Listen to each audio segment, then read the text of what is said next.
Good afternoon, everybody. Welcome to our more important part of our AGM, our DSA, our In Conversation With. So we're delighted this year to have with us Professor Helen Gunter interviewing Professor Steve Courtney. Looking forward to it, Helen. All yours. Thank you very much, Deb. Colleagues, welcome to this afternoon's event. Can I first of all begin by adding the thanks of the Distinguished Service and Distinguished Fellows Group to Deb for all our hard work. The Distinguished Fellows Advisory Board would not exist without her leadership and the way that she's helped us productively to establish and develop an agenda and make a number of very quick successes. So thank you so much, Deb, for all of that and for your personal kindnesses to me when I was chair and since. Thank you. This afternoon, colleagues, one of the innovations from the Distinguished Fellows Advisory Board has been an In Conversation event. Our first one was a couple of summers ago, not quite as hot as this, and it was in London as well as online with Professor Anne West from the London School of Economics. This afternoon, we are delighted to say to you that Professor Steve Courtney, the new chair of BELMAS, is going to subject himself yet again to my questions.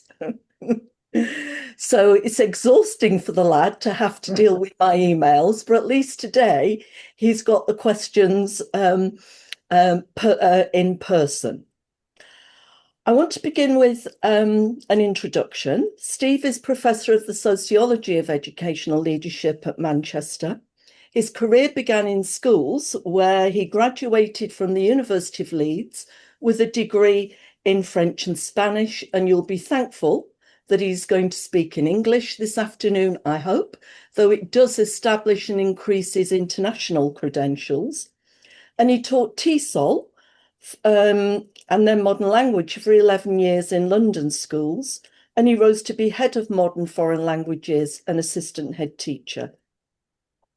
He did an MA at Manchester. I remember him in my classroom quite vividly. And then he stayed on to do a PhD with a studentship from the ESRC. His PhD is the only one in the world to receive 3 awards for excellence as a thesis from ARA Division A, from BERA, and of course from BELMAS. And all of that happened in 2016, 2017. He was also awarded the British Academy Rising Star Engagement Award for his project on privatisation across Europe. In 2024, he was awarded the Distinguished Fellow.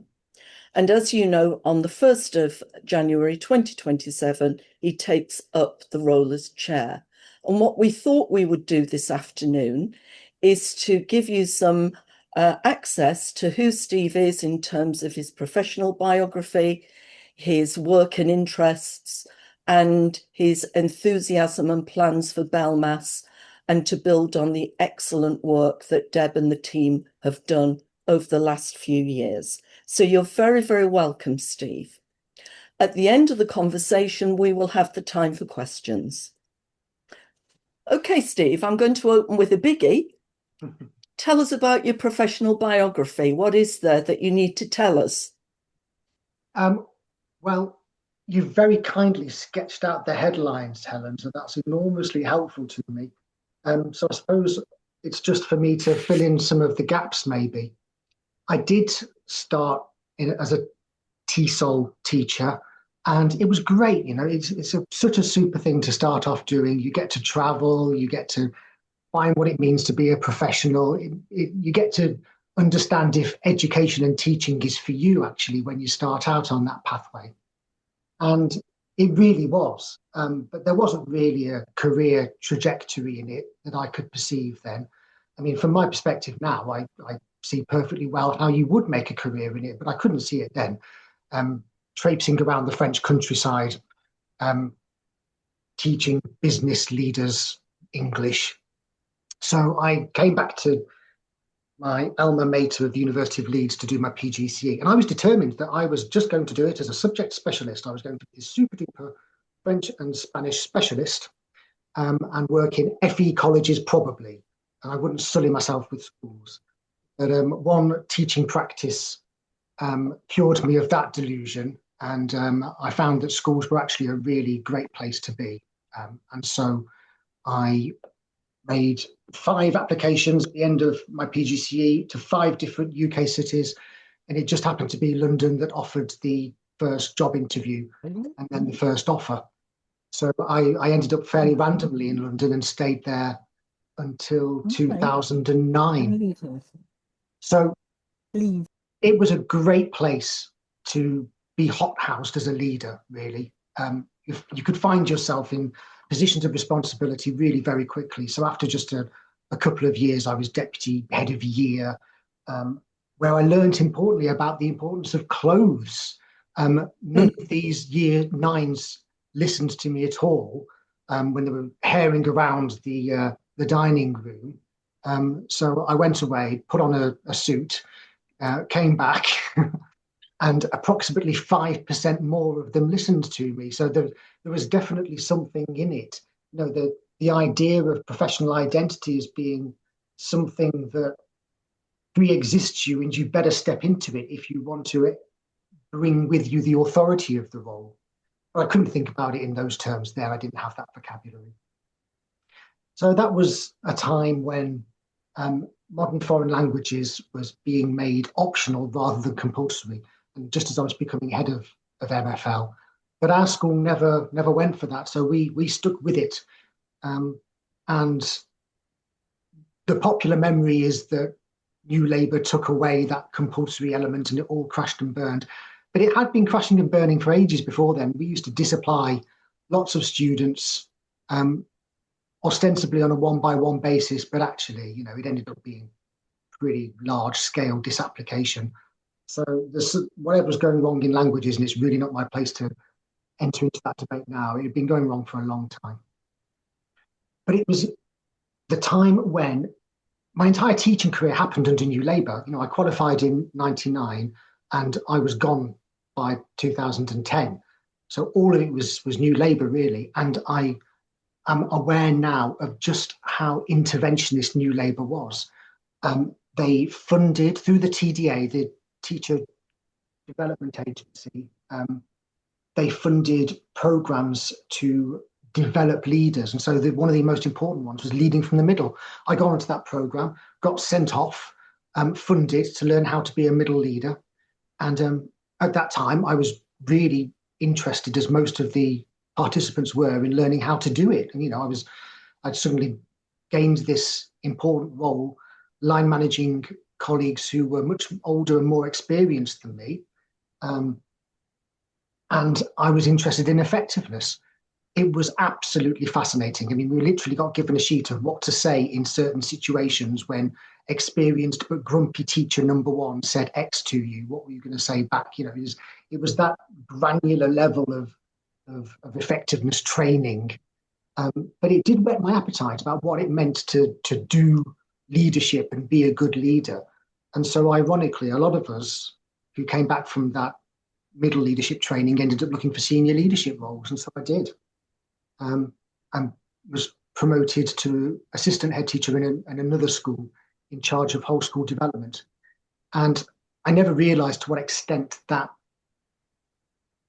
I think, is a disposition to help others professionally develop, which made me want to apply for the job, but which has also fed itself and helped me become the professor that I am today, because helping others develop is absolutely foundational to being a good professor.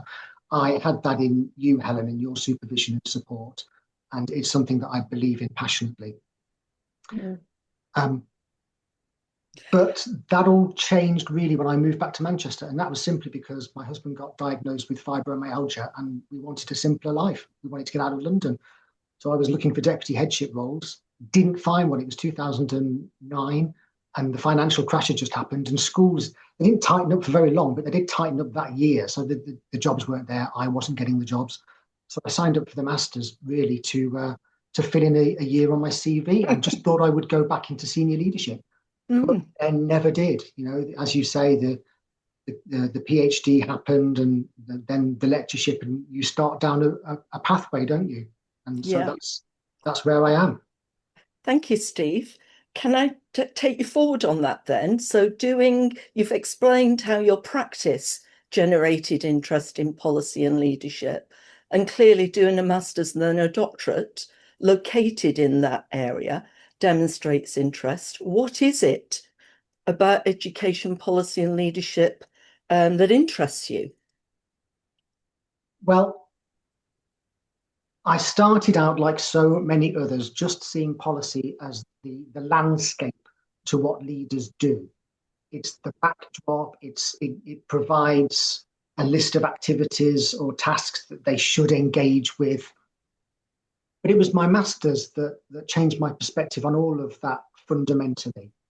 And I started out on the journey of reconceptualizing that relationship between leadership and policy, whose most recent iteration I published in 2024 in my chapter, Adumbrating Critical Education, Leadership and Policy Scholarship, a New Methodology. And the whole point of that is that I see school leadership and education policy as mutually constitutive. So school leaders incorporate aspects of education policy that resonate particularly with them. And they incorporate that into not just what they do, the government says I've got to do X, so off we go and do it, or I won't do it. And that clashes with my values or with what I know about my school and so on. But we even see it as researchers being incorporated into who they think they are, their professional identity. So we often used to hear head teachers referring to themselves as distributed leaders, and now it's perhaps system leaders, so that the language of policy gets folded into who they think they are, which I think is fascinating. And so these aren't just models of leadership, these are policy constructs, but it also works the other way around as well. I was really struck by Tony Verger's 2012 article in JEP, where he talked about how policy gets turned into enactable items. And he talks about that as programmatic ideas. And a policy suggestion can only become a programmatic idea if it resonates with those who are meant to engage with it. So something completely alien will never land. Something's got to stick. And so school leaders, who they are, what they do, what they will countenance, shapes what becomes countenanceable as education policy. So that's the mutually constitutive aspect to it. So, I mean, I'm kind of stating my position and my understanding now, and obviously it wasn't like that when I started out on my master's in 2010. But I've been on that journey of slowly coming to understand the relationship as being that way ever since, kind of fits and starts. And once you do, it's hard not to see that relationship between education policy and education leadership as being an instantiation of how the social world works. That's how it all works. It's just that school leadership and education policy is a focused lens through which one may investigate that. There could be others, you could look at, I don't know, sustainability and actors here and whatever, but how humans interact with their environment and become one another and then undertake meaningful action in the world, I think that's the core issue. And I am able to look at that through the lens of leadership and policy, but it didn't have to be. But I am content that it is. Okay, thank you. I wondered if you could say a little bit more about that in regard to something that you've read, say a book, an article, or a particular project that you feel has helped you do the thinking that you've just provided for us. Oh, there are so many, and a lot of them, to be honest, it's the examples that I'm going to give are all outstanding in their own right. But I'm mentioning them here particularly as opposed to others which are just as outstanding, because they constituted key interventions in my thinking at a particular moment in time that moved me forward. So, for example, a key one has been John Smythe's 1989 edited collection, Critical Perspectives on Educational Leadership. And that had chapters by the key thinkers, all of whom were at Deakin at the time. Peter Watkins, William Foster, Lawrence Angus, Jill Blackmore, Richard Bates, John Codd, Fazal Rizvi. Each chapter shifts your thinking. And in fact, you have to be very careful when you're having a new idea these days to go back and just check that one of them didn't write it first in 89. And actually, it's generally the case that Jill Blackmore did write it first at some point. So you just have to go back through her entire oeuvre. That's just been foundational because it framed the field in social constructionism in a way that I hadn't encountered at that time. One rarely sits and has a lecture or a module during your masters on social constructionism versus social constructivism, functionalism, and so on. You know, a lot of that stuff is part of your wider reading, and you have to figure it out for yourself. And I was very glad to. I don't know. I must have had something inside me that was eager to soak up this knowledge, and it quickly overtook the "how do I be a better leader" side of things. Simply not because that question isn't important, but just because the literature that addressed it for me was missing some of the key points. That was all. And the more I read, the more I realized that was paradigmatic. Another important article, again during my masters, and again this is why master's degrees in educational leadership are so important as opposed to on the ground training in a school environment. You don't get this kind of intellectual opening up that you do in a good master's. But it was Jane Perriman's 2006 article in Journal of Education Policy, Panoptic Performativity and School Inspection Regimes. And it came fairly early on, and I'd been reading, a lot of school improvement articles at the time. And the lecturer, to his credit, gave us this to read. And it absolutely blew my mind that social theory existed, that you could use it this way, that it could illuminate data and situations on the ground to make them appear in new ways that were more helpfully understood in this way. I didn't have any of the vocabulary at that point to articulate that in terms of research traditions and epistemological paradigms. But when I read it, I just thought, I want to write articles like that. That's absolutely amazing. And the next one that I want to talk about is actually your article, your 2004 article in Discourse, Labels and Labelling in the Field of Educational Leadership. And you may have gathered by now that I was on a path to social constructionism from functionalism, where we also one passes through a functionalist sheep dip as practitioners. If you're going to shake off the chemicals, then you need to make an effort to do so, because that kind of Enlightenment thinking understandably permeates a lot of the social scientific research. So you have to hunt out the social constructionism and the critical perspectives. So it was, again, that article came at a really important moment in my master's when I was starting to understand that words, they don't just matter, but they construct social reality. And that social reality can extend into policy, into practice, into identities. These words reify, they harden or may harden, they don't have to. One has agency, and you can reject or you can accept. And that's a key principle of the sociology that I practice. But I've been working with that fundamental insight ever since.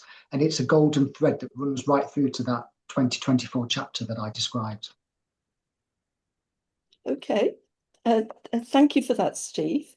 I think that you've made it clear that the reasons for going into HE are both personal in the sense of circumstances and being in Manchester, as well as professional context regarding jobs that were available back in school. And thirdly, clearly the ideas and the research captured your interest. Is there anything else that you think is important that motivated you to be in HE, and to not only that, to stay in HE? It's a really important question, isn't it? Because, you know, there's so many ways to narrate your professional history, and you can make it sound really purposive, and I had these big ideas and I wanted to explore them. But I think it's really important to give attach enough importance to serendipity. You know, I did keep trying to go back into schools, and I applied for deputy headships. It was serendipitous that I was tapped on the shoulder for the PhD opportunity. That could easily not have happened. It's serendipitous that when my husband and I moved from London, we swapped a medium-sized house there for a much smaller house in Manchester, which freed us up to be a bit more selfish in our choices, and to pursue passions like going into HE. If I'd had children or a mortgage at that point, then I wouldn't have been able to do it, and then we wouldn't be having this conversation now. That's just an accretion of chances, really. And so it does make me thankful for serendipity, but also aware that those of us who find ourselves with personal chairs having these conversations, there are hundreds of others who might have been here, whose ideas are just as good, who didn't have the opportunities, and not just in the ways that I'm talking about. You know, we often think about lack of opportunities in terms of barriers, and addressing them in terms of through an equity framing. But it's actually about more than that, and not all of it actually is addressable. And we don't often acknowledge that, I think. Any one of my ancestors who was working down the mines might have had a brilliant mind, and we'll just never get to know about it. So I was lucky and I was able to be selfish, but it's true that I did look at what was going on in higher education, and I did think I'm better here than I was in schools. Okay, thank you. Could you say something about what your role currently is at Manchester, and to then go on to talk about your involvement in BELMAS and how you see your new role? I'm currently Professor of Sociology of Education Leadership at Manchester. As far as I know, there are no others across the world. And that's not because there's no one who does what I do. I think it's a choice about badging what I do and naming it. There needs to be, I think, a community, a new subfield that acknowledges explicitly the role of sociology in the field, because by default, it's kind of become a little bit psychologized. So I'm just asking for balance, so that explicitness is there in that title. Otherwise, at Manchester, I teach on our Masters in Educational Leadership in Practice, which is a mostly online program with some face-to-face teaching in Manchester, Dubai, Singapore, Hong Kong, which is superbly led by Manchester's Dr. Paul Armstrong and Dr. B. Hughes. And also with B, I co-convene the research and scholarship group Critical Education Leadership and Policy, which I've been doing since 2017. And the thinking in that group has led to a number of edited collections, blogs, and articles, carrying on the tradition that you set yourself, Helen, when you created and led that group. In terms of BELMAS, joining BELMAS was one of the first things I did when I started my master's and then moved on to my PhD. Having that community of researchers was really important. And it wasn't because we were all studying the same thing and looking at it from the same perspective. We were not, and we don't now. But for me, the key thing is plurality. And so it's always been important to make sure that BELMAS, as the learned society for the field, gets to hear from all parts of the field. So I've been presenting papers almost every year since my PhD. I was a trustee a few years ago, and I have always been incredibly attached to BELMAS as an organisation.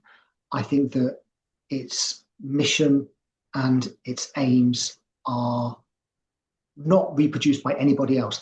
If we didn't do this, then nobody else would.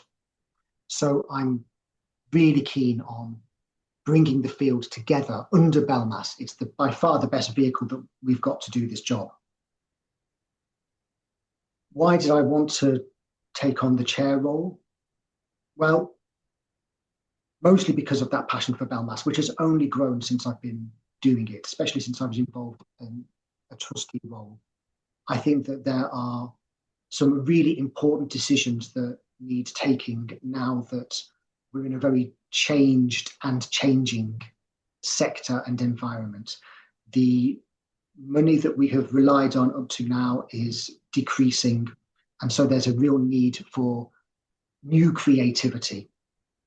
And so I am very keen to lead a team of people and the members in thinking hard about how we meet those challenges.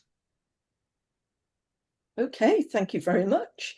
So, colleagues, we've had an overview from Steve regarding who he is, what he currently does, his contribution to the field, and importantly, the centrality of BELMAS in his professional work, and also his networks of researchers and friends. And that's something that we all share. So thank you very much, Steve.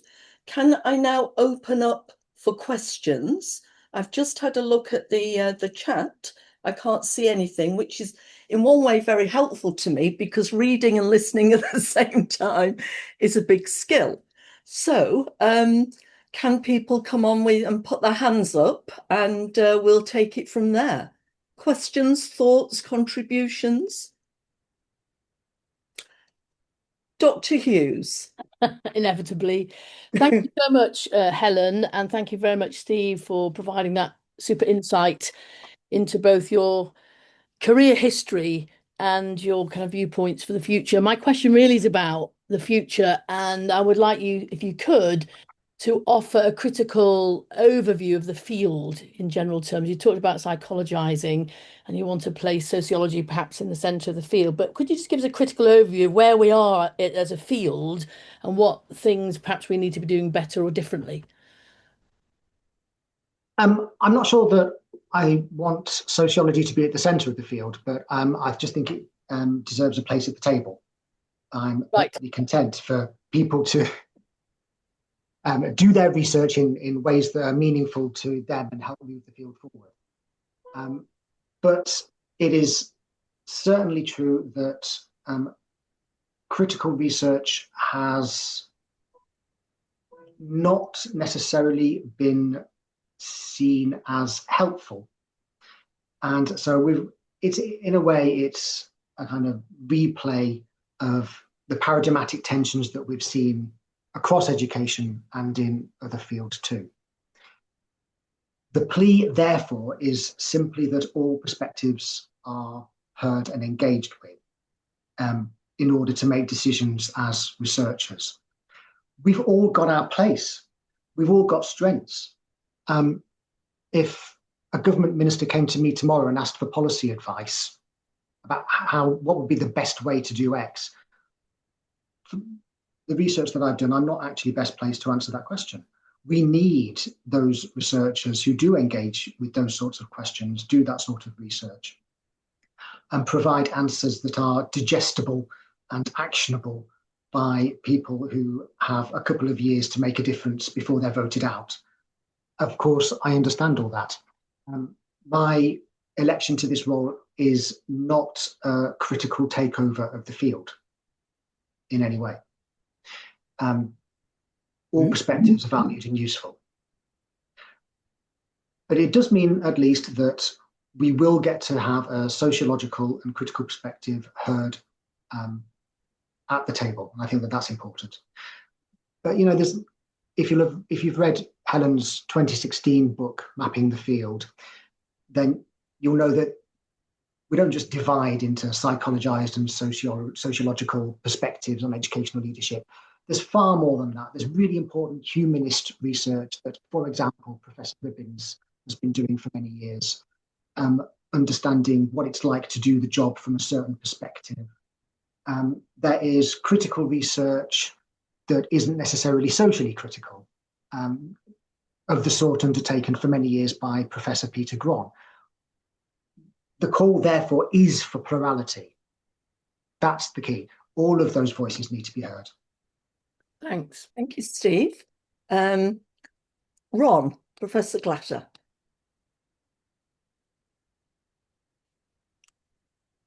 Ron?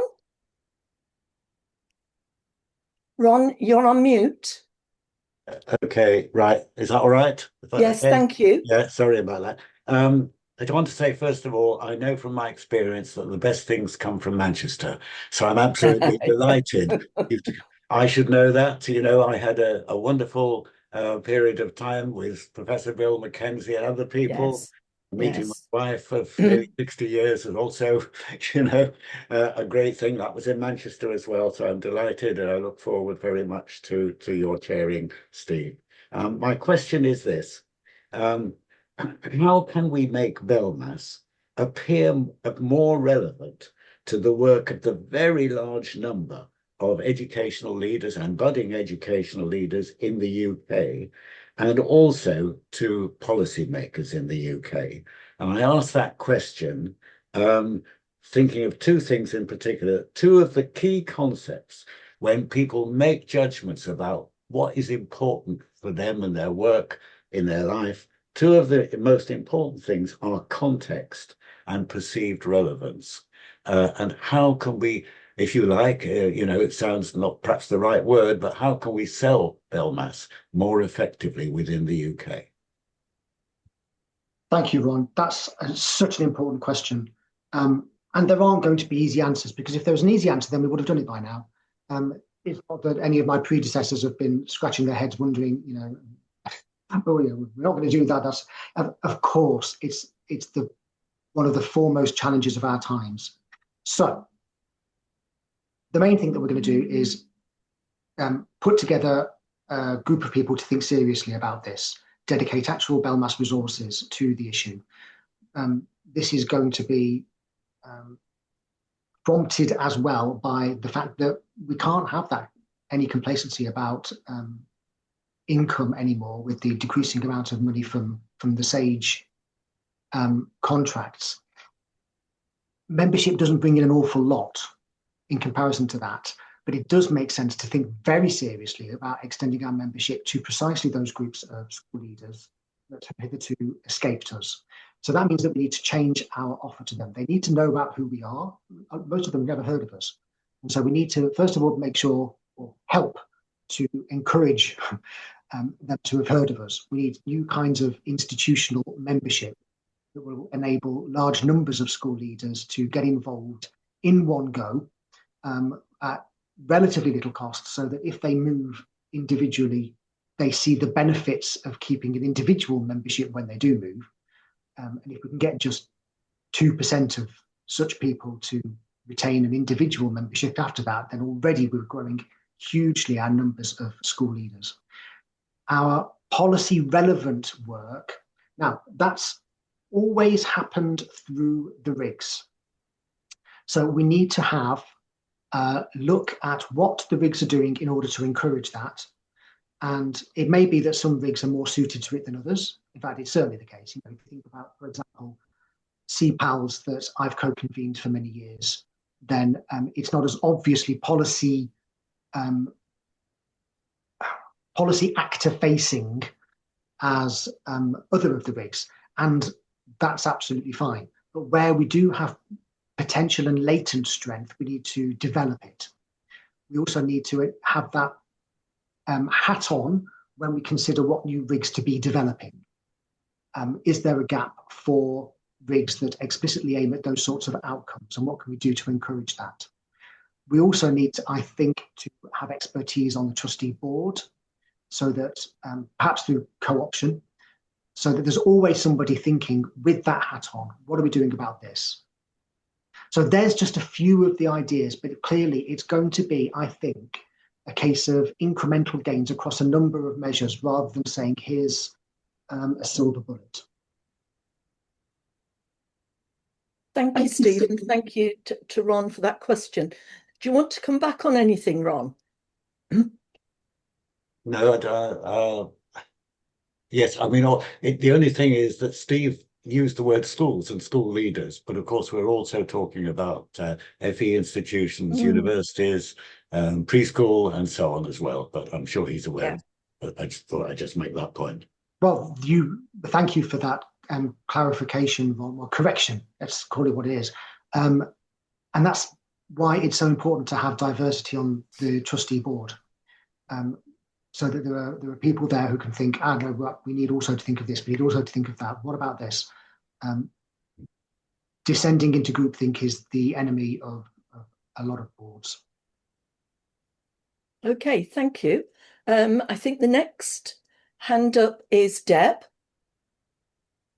Thanks, Helen. Hello, Steve. Thanks for this afternoon's discussion. I think that's a really useful place for you to be able to start your chair role from next January. I think I'm going to, international colleagues, bear with me for a moment. I'm going to ask a question specifically about our English landscape. Some of you may know of a Multi-Academy Trust Chief Executive Officer who actually left his post a few months ago now, called Johnny Utley. Johnny Utley is my idea of one of the system's good guys. He's run a really excellent Multi-Academy Trust in South Yorkshire and the Humber, done a really good job advocating for children with inclusion and additional needs in the system. And having left his CEO post a few months ago, published a report on Friday, which I would suggest all of you have a read of. It's on the Centre for Young Lives, the CYL, Centre for Young Lives website. And I know Ron could have asked a similar question because Ron's in the New Visions education group, but there's quite a significant amount of conversation going on about it on our WhatsApp group at the moment. The summaries of this have appeared in Schools Week, and essentially he's calling for a new settlement. It's a great report, right? Read it. It's a really excellent piece of work. But every time something significant like that is published, I think, why didn't that come out from BELMAS?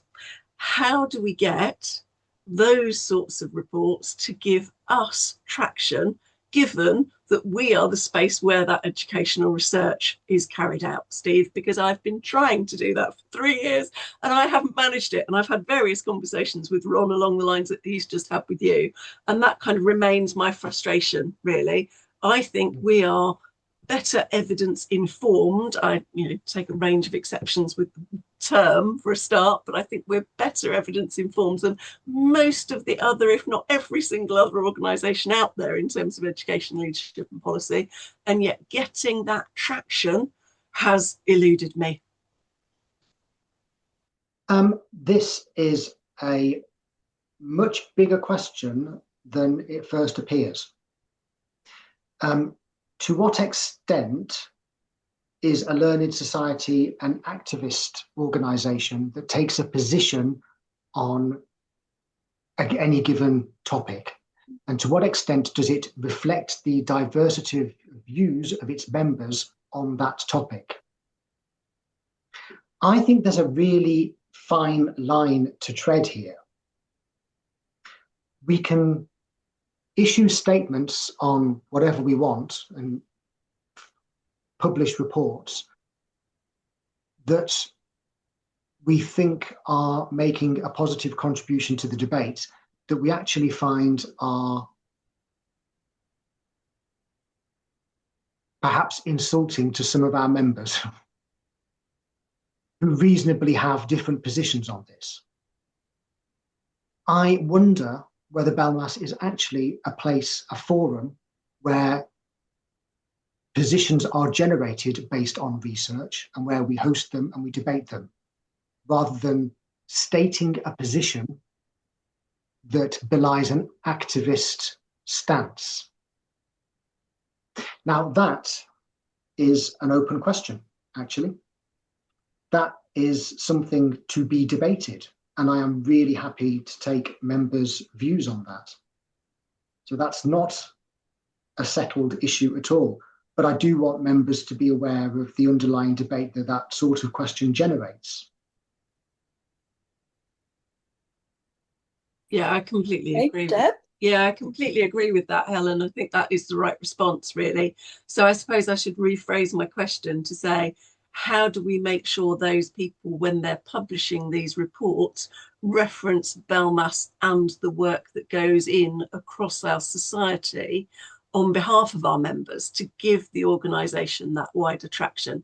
Because you're absolutely right, but it's still not happening, and that's my main kind of frustration, really. Yeah, you're completely right, Deb, and none of it is happening. And there's a related question as well, which is BELMAS can fund research that then reaches conclusions that it publishes, and that doesn't mean that that is BELMAS's view. It's BELMAS funded research generating that set of conclusions. BELMAS might then go on to fund different sets of research questions that find different conclusions, and that's fine. My instinct is that plurality is actually more important. Okay, thank you. Question from Jarvis? You're on mute.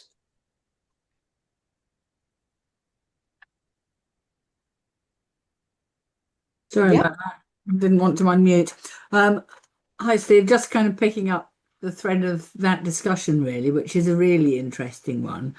My sense is that de facto, if we get a significant amount of traction for things that BELMAS members have published, if that has impact, that will begin to perhaps erroneously position us in the eyes of leaders who are reading that. So I just wonder if it's possible to escape that without being completely beige, and we wouldn't want to be completely beige. I think as soon as something hits public notice in any way and gets traction, then that will become de facto perhaps what we're known as standing for, erroneously, but it will, I think. Inevitably. I mean, what we ideally want is to develop a reputation for publishing high quality independent research. And then so the accumulation of those publications will tell their own story, which may be different from the findings in any particular publication. Just as Email, for example, and MIE publish articles that wouldn't agree with each other, and I think the same principle should apply to BELMAS itself. Yeah. I've not got any more hands up at the moment and nothing in the chat.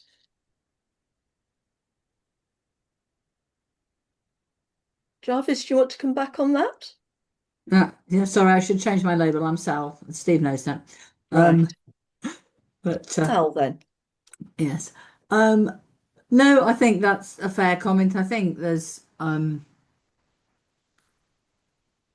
think that being known for plurality of views, of explorations is clearly where we want to be. I suppose my question is whether that's, to what extent that would be possible if we got some real traction with one or two really significant things. Then I think that does tend to be people, oh, BELMAS, they were the people who.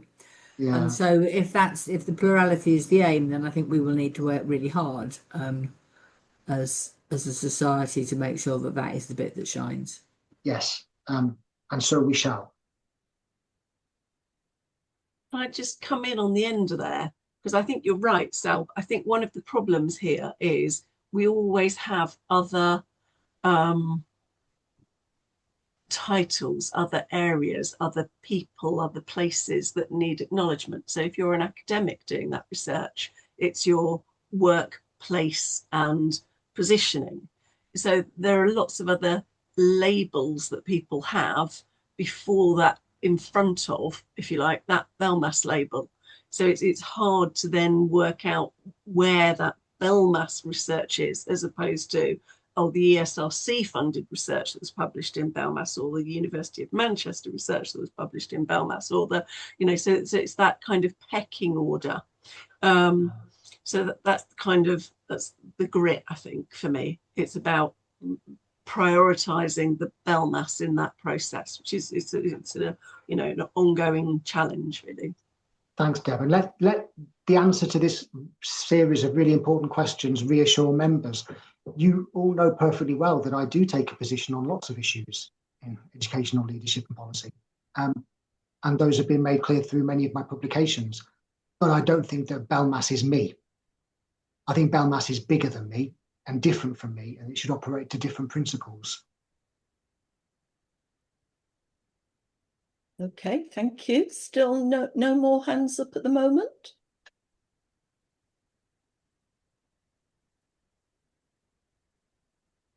I'm going to do wait time.